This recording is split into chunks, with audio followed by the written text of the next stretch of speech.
ምቀኝነት የአማርኛ ሐረግ በቅኔዎች ሕግ ከተሰኘው 1961 ከታተመው የአለቃ ተገኝ ታምሩ መጽሐፍ የተወሰደ። ምቀኝነት ምቀኝነት ሲባል ሁለት አይነት ነው። ለተመለከተው ለመረመረው ደሃ በሀብታም ላይ ቢመቀኝ ቢቀና ብዙ ያስደንቅም ቢርበው ነውና፣ ነገር ግን ሀብታሙ ደሃን ሲመቀኝ እንኳን ለብል ሰው ይደንቃል ለሞኝ።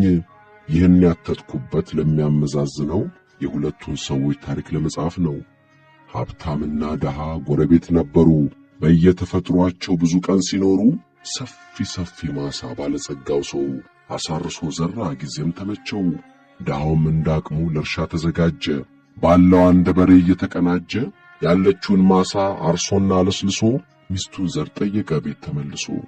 ምንም አልተገኘ ጥቁርም ሆነ ነጭ። እየተናደደ በዚህ ሲበሳጭ ባለጸጋው አይቱ ደስ ይለው ጀመረ፣ የደሃው በሰላ ባዶ ስለቀረ። ከደስታው ብዛትም ከልቡ እየሳቀ መጨረሻውን ላይ እዱር ተደበቀ። ደሃው በብስጭት ወጣ ገባ እያለ የሚያደርገው አጣ፣ ብዙ ተንጓለለ። ብድርም ጠየቀ የሰጠውም የለ። አልቅሶ በድሉ እየተማረረ አመድ በእንቅብ ይዞ ይዘራ ጀመረ። ዝናብም ያን ጊዜ ይዘንብ ነበረ። ይህም በእግዚአብሔር ፊት ወጣ ተሻገረ። ባለጸጋውንም መረዘው ቅናት፣ አመድ ሲዘራ አይቶ ነጭ ጤፍ መስሎት። እንደዚህ አለና አሰበ ክፋት፣ የመናጢ ደሃ ትዳረ ጎስቋላ፣ ደግሞም ከኔው እኩል ነጭ ጤፍ ሊበላ አይችልም ፈጽሞ፣ እኔ ያውቃለሁ መላ። ይህንን አለና ቶሎ በችኮላ ሰዓቱ ሲጨልም ከመሸ በኋላ ያበላሸው መስሎት ደባልቆ ከሌላ ጥቁር ጤፍ ዘራበት በደሃው በሰላ።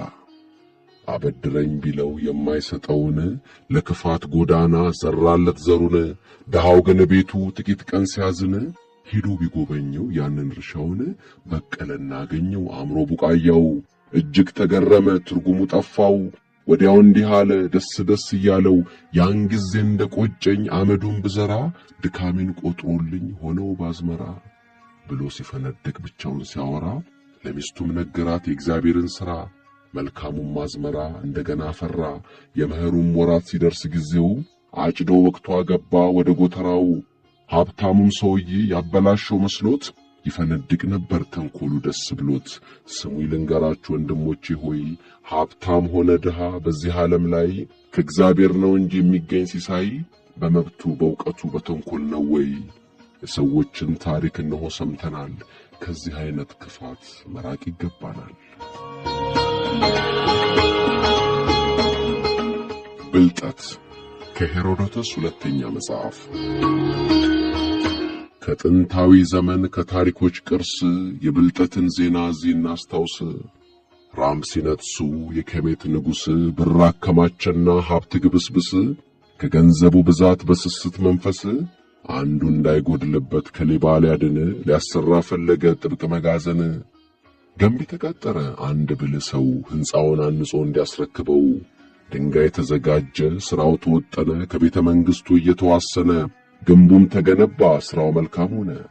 ነገር ግን ያ ገንቢ አስቦ ሊሰርቅ ዘዴ ፈጠረና ፈሊጥ ረቂቅ። ከሕንፃው ወደ ታች በተቻለው አቅሙ እንደ ዋንጫ ግጣም ልክ የተገጠሙ ተመዛዥ ድንጋዮች በጥርብ አዘጋጅቶ ልክክ ያለ ሕንፃ አስመስሎ ሰርቶ ጣራና ጉበኑን መዝጊያውን አግብቶ በሥራው ንጉሡን እጅግ አስደስቶ አስረከበውና ዋጋ ተቀበለ። የንጉሡም ገንዘብ ገብቶ ተቆለለ። ቁልፉ ተቆለፈ በንጉሡ ጣት፣ መዝጊያውም ታተመ በእጁ ቀለበት። ልቡም አረፈለት ከስስት ስጋት። ያ ብልጥ ገንቢ ግን የመስረቁ ዕድል አልተሳካለትም። ታመመ በኃይል ለሞትም ቀረበ። ኑዛዜ ቀጠለ። ወንዶቹን ልጆቹን ጠራና እንዲህ አለ፣ እንዳትቸገሩ እስካላችሁ በዕድሜ ዘዴ ፈጥሬአለሁ በተቻለኝ አቅሜ።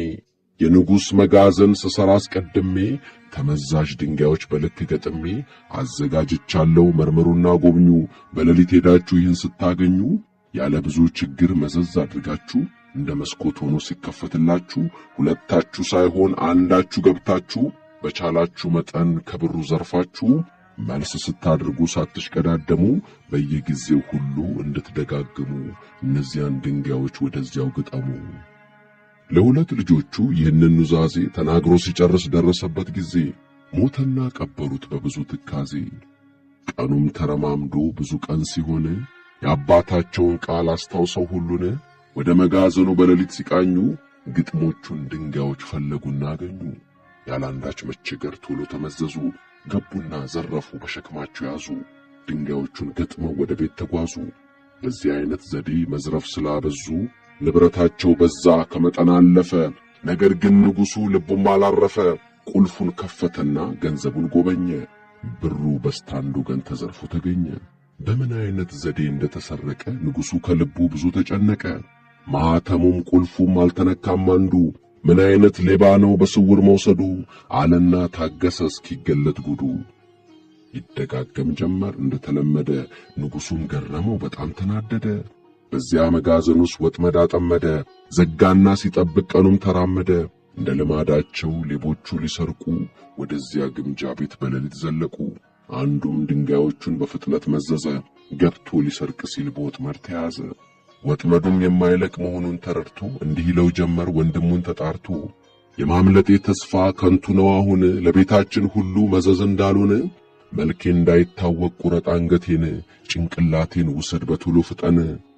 ወንድሙም በፍጥነት ያለውን ፈጸመ። ጭንቅላቱን ወስዶ ድንጋዩን ገጠመ።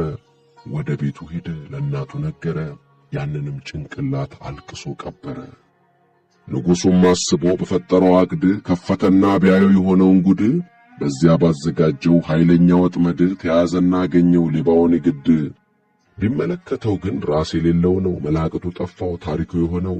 ሌባውን ለማወቅ ፍጹም ስላልቻለ ሬሳውን በግንብ አውጥቶ ሰቀለ። ዘበኞቹን ደግሞ እንዲህ ብሎ አዘዘ፣ ይህንን ሬሳ አይቶ የተከዘ ወይም ያለቀሰ ያዘነ በምሩ ወገኑ ነውና ይዛችሁ ሰሩ። ይህንንም ትእዛዝ እንደተቀበሉ ሰውን በመጠበቅ አደሩና ዋሉ። ምንም አልተገኘ፣ ምልክቱ ጠፋ፣ ለሬሳው የሚያለቅስ የሚያዝን በይፋ። ነገር ግን እናቱ የሟቹን ሬሳ ልጇ እንዲያመጣላት ብትነግረው አስታውሳ፣ ይቅር አይቀበር የማይቻል ነው፣ ወንጀሉ ከባድ ነው፣ ፊት የሠራ ነው፣ ሬሳ ስንፈልግ ብዙ ነው ቅጣቱ፣ እባክሽ ዝም በይ መቼም ሆኗል ከንቱ።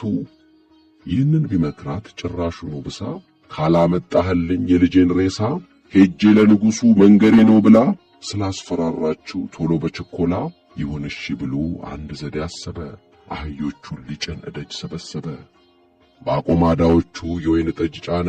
ጊዜው መሸት ሲል ለመንዳት ፈጠነ። ሐሳቡን በልቡ ሞላ ደነደነ። የወንድሙ ሬሳ በተሰቀለበት ዘበኞቹም ለዘብ በተሰለፉበት አቆማዳዎቹን እዚያ ላይ ሲደርስ አፋቸውን ቁልቁል አላላ እንዲፈስ እንደ ተሳሳተ እየተማተረ ከአህዮቹ ጋር ግራ ቀኝ በረረ። ዘበኞቹም ደግሞ ቂል አግኝተው ሞተው እያፌዙ መጡ። ዋንጫ አንስተው ከቆማዳው አፍ ላይ ደቀኑና ሞሉ። እየከለበሱ ነቃ ነቃ ሲሉ አነጋገራቸው በቅን ንግግር እስኪዳከሙለት በመጥፎ ስካር አንድ አቁማዳ ጠጅ በፍቃዱ ሰጠ። ምስጋና አረጉለት፣ ዜማው ተለወጠ። እንዲቀመጥ አብሮ ጋበዙት እነሱ። ይጠጡ ጀመረ እየመላለሱ። እሱም በፈገግታ ስጦታ ጨመረ። ብዙ በመጠጣት ሁሉም ተሳከረ። የታዘዙትንም ፈጽመው ዘነጉ። እንቅልፍ ወሰዳቸው እዚያው ተዘረጉ። ጎበዙም ተነሳ ሁሉን መረመረ። ሕይወቱን ያወቀ አንድም አልነበረ። ቀኝ ቀኝ ጉንጫቸውን ይላጭ ጀመረ። ይህንንም ፈጽሞ ሬሳ ወረደ። በአህያው ላይ ጭኖ ቤቱ ነጎደ። ስትጨቀጭቀው ለቆየች እናቱ አስረከባት ወስዶ በእንዲህ ያለ ዕውቀቱ። አድሮም በማግስቱ ንጉሡን ሰምቶ ቁጣና መደነቅ በልቦናው ሞልቶ ሌባውን ለማግኘት አቀደ አንድ ዘዴ። አጅሬ ላይ ይገኝ ዕውቀቱ ወንበዴ። ልጃገረድ ልጁን ንጉሡ ሲመክር ሂጅ ተቀመጫ አላት እዚያ ዝሙት አምባ ሴት አዳሪ ሰፈር። ከዚያም ተቀምጣ ወዳጅ ሲጠይቃት ብልጠት ያለው ብቻ በሩካቤ እንዲያውቃት ይህን አስቀድማ ስትጠይቀው ብልጠቱን ሲነግራት እንደ ችሎታው ከጥያቄ ብዛት ውበቷን አትግባ ከብዛቱ ቢገኝ ምናልባት ያሌባ አጥብቃ እንድትይዘው እንዳትለቀው አስጠንቅቆ መክሮ ላካት ወደዚያው።